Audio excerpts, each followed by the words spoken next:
Penguin Random House Audio presents Robert B. Parker's Grudge Match by Mike Lupica, read for you by Kate Burton.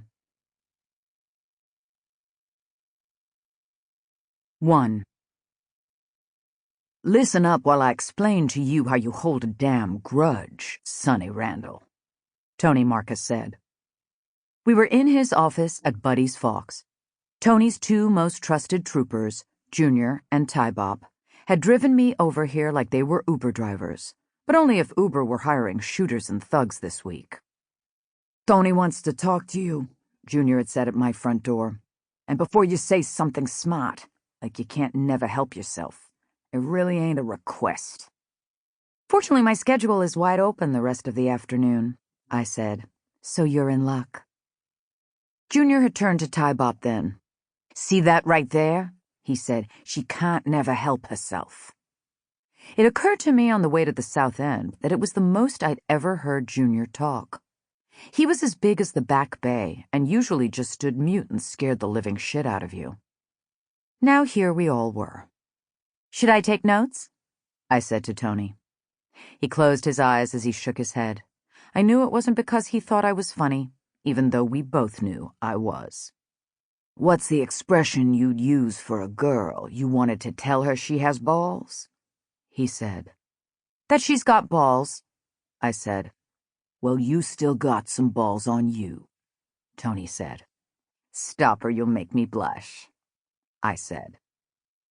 Junior and Ty Bob were on either side of the door that led out to the bar area at Buddy's Fox.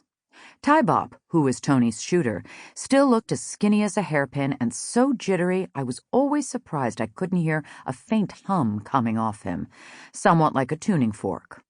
Junior, Tony's body man for as long as I'd known them both, seemed to be staring out the window and perhaps all the way to Portugal.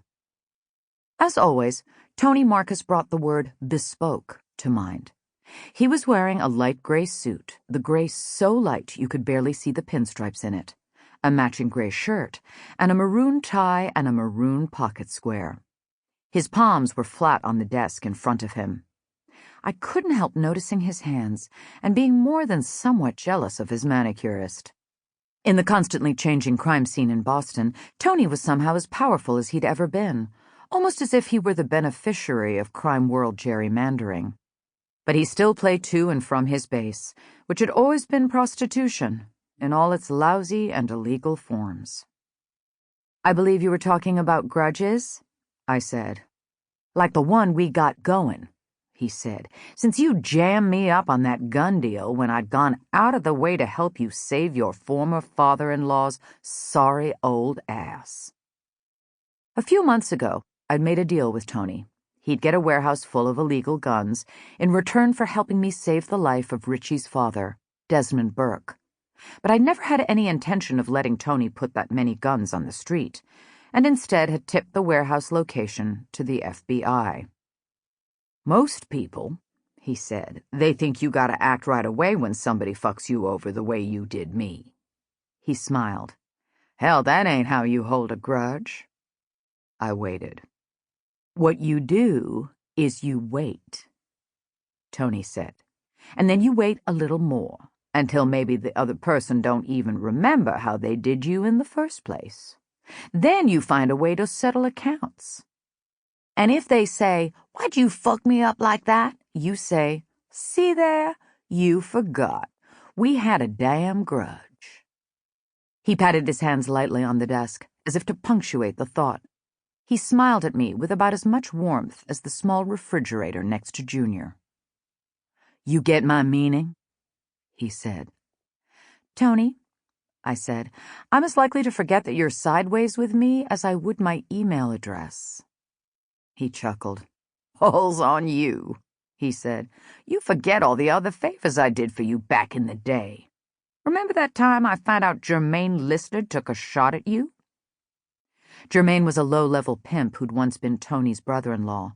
He had taken a shot at me and ended up in jail because of that, if briefly. You remember what happened to Jermaine? He said. You had him shanked in prison, I said, and not because he took a shot at me, because you were afraid he was going to tell the cops that you were the one who ordered him to take a shot at me. Did you a favor. That's the point of the story, he said. Yeah, I said. Go with that. He picked up an expensive cup and sipped whatever was inside it. He'd asked if I wanted something to drink, coffee or tea or water or stronger. I had declined. This was the first time we'd been together since the feds had confiscated guns that Tony thought were going to belong to him. You know, I could have taken you out any time I wanted to, Tony said, even if it would have gotten the Burks all up in my shit. The thought has occurred to me. Somebody else did me like you did, I would have taken them out, he said. But I like to think our relationship has evolved since then. Aren't I the lucky girl? I said. So, he said, you wondering why you here today? You missed me? Want to hire you, he said. I couldn't help myself. I laughed, loud enough that I was briefly afraid that I'd startle Tybop, who went through life like a grenade with the pin already pulled. Look to you like I'm joking? Tony Marcus said. I was at a point in my professional life where I had the luxury of picking and choosing my cases.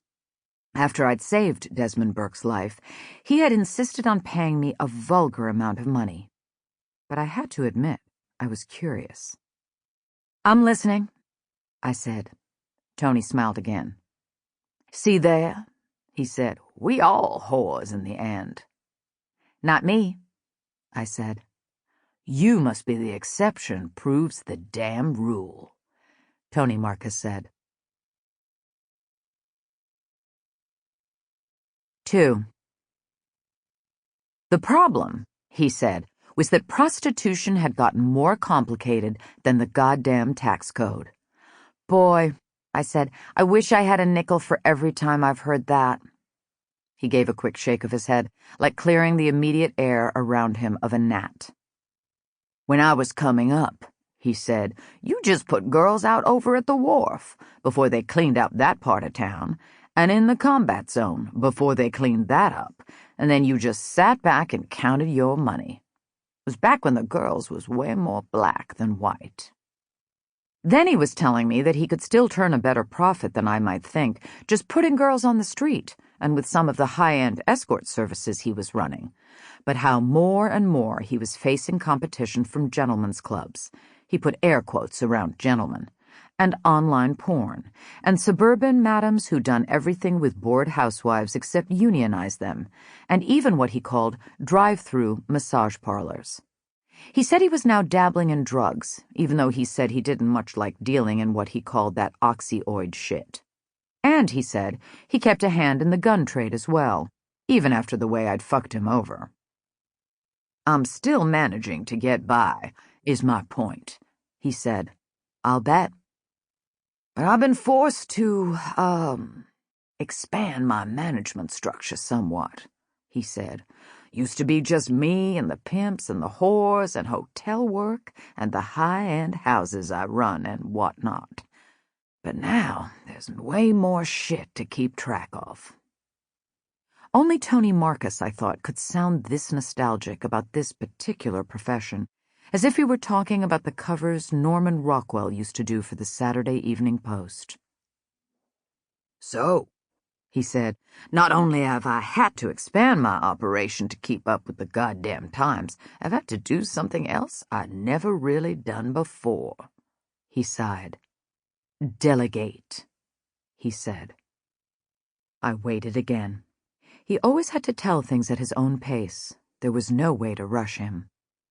And now what's happened is I've got myself into an unfortunate situation with one of my delegatees, he said. Man or woman? Woman, he said. Moved up off the streets and even ended up running one of those high-end houses I mentioned, over near Symphony Hall. Calls herself Lisa Morneau, like she French instead of Baltimore. That's what she calls herself now anyways. No idea what it was when she first come to work for me. I don't mean to sound cynical, I said, but often a move like that up through the ranks is facilitated by sleeping with the boss. Tony smiled. Sample complete. Ready to continue?